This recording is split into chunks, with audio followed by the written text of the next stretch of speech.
Hello, and welcome to Let's Talk Aging. I'm Gwyneth Johnson with Second Wind Dreams. We are an organization dedicated to changing the perception of aging. Today, we are talking with, on Let's Talk Aging, Anthony Cirillo. He is the founder of Sage Stream. It is an online streaming service to improve quality of life for people in all settings. Welcome, Anthony.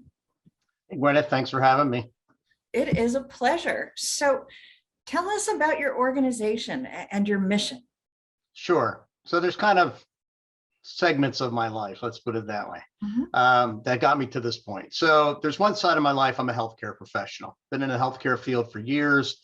I was a hospital executive at one point and consult in the area of hospital marketing, patient experience, things like that.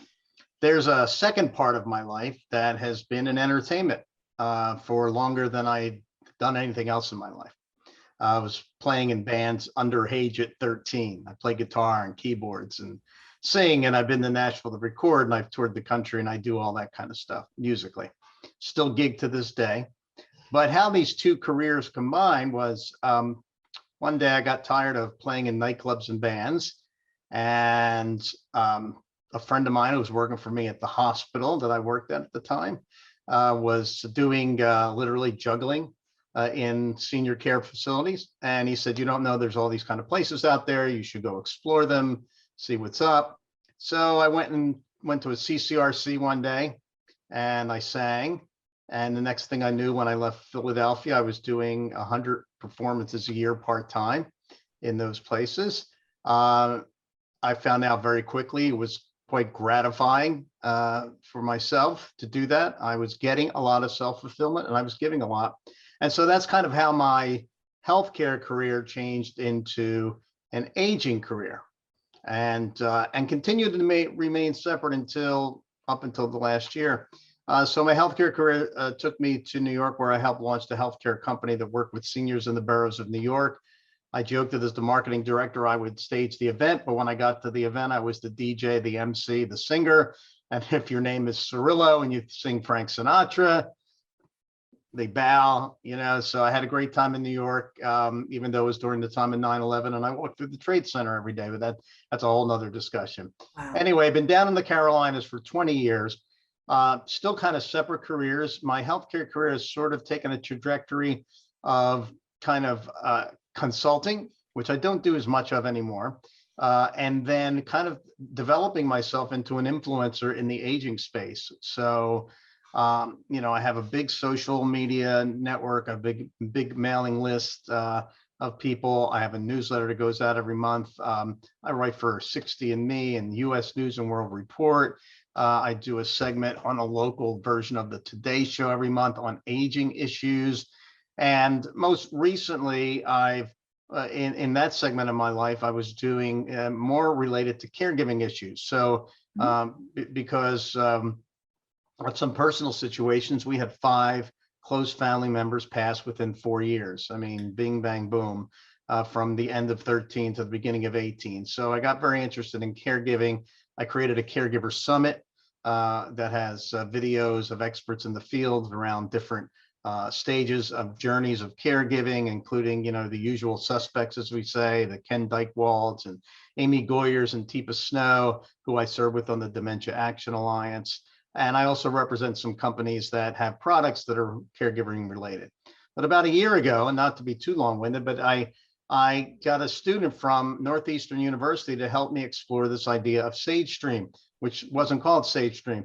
The idea was I got fiber optics in my house about 5 years ago, and I was able to start streaming music out, and nobody was interested, literally and figuratively. They didn't have the bandwidth in senior living to consider this. But with the pandemic, a lot of things have changed. And so within 3 weeks of getting my student last November, we put a whiteboard animation video together of what our mission was.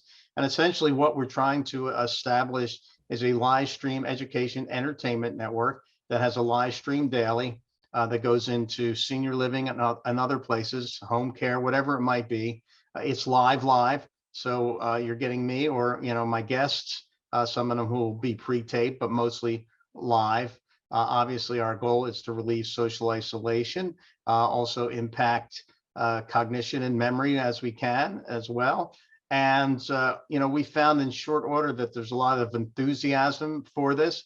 And so we've kind of developed the concept out to a point where we know all of our production values are sound. We've done some piloting with the National Association of Activity Professionals.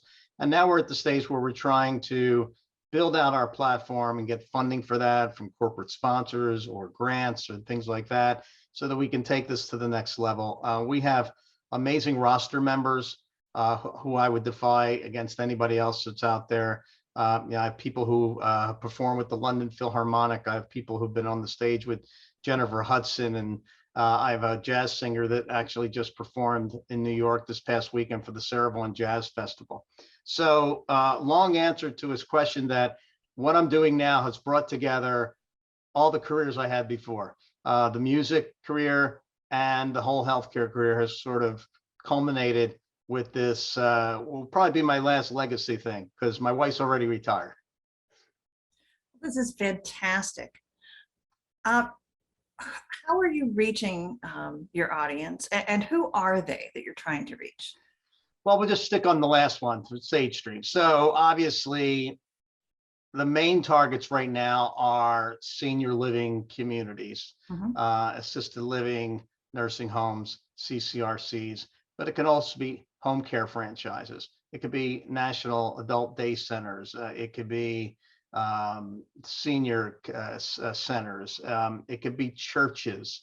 So the audience is wide, but the way I try to reach people, like I said earlier, I do have a very large social media and influencer presence. I have a pretty large network. I think between my LinkedIn account and another friend who has dementia, who's allowed me to run his account, I probably have 40,000 people there alone, plus 20,000 on my mailing list. That's been my main marketing. I've not been able to really afford paid types of things. And word of mouth is really the best way to reach people. But particularly right now, and this is marketing 101, always has been for me. I try to go right to decision makers who can make decisions about this. One of the things we're finding with Sage Stream is that, in addition to all those other people I mentioned, insurance companies and wellness programs, Medicare Advantage programs, all looking to make a differentiate themselves some way, might have an interest in what we're doing in the social isolation piece, if we can prove that we can relieve that isolation and impact wellness, as well as decrease cost. And to that extent, we do have 2 gerontology partners. We're partnering with UNCC Charlotte. I have a student this semester. I'll have another one next semester. I do have more students from Northeastern University in Boston that's helping me bring the concept out. And I'm in a working relationship. I have a dialogue with a neuroscientist pretty much every month at Johns Hopkins, and it hasn't developed into a formal partnering yet, but I see that coming. Fantastic. Well, do you have any events or resources coming up that you would like our audience to know about? Well, certainly if you go on sagestream.live, it's a working website. It's not the complete and final platform.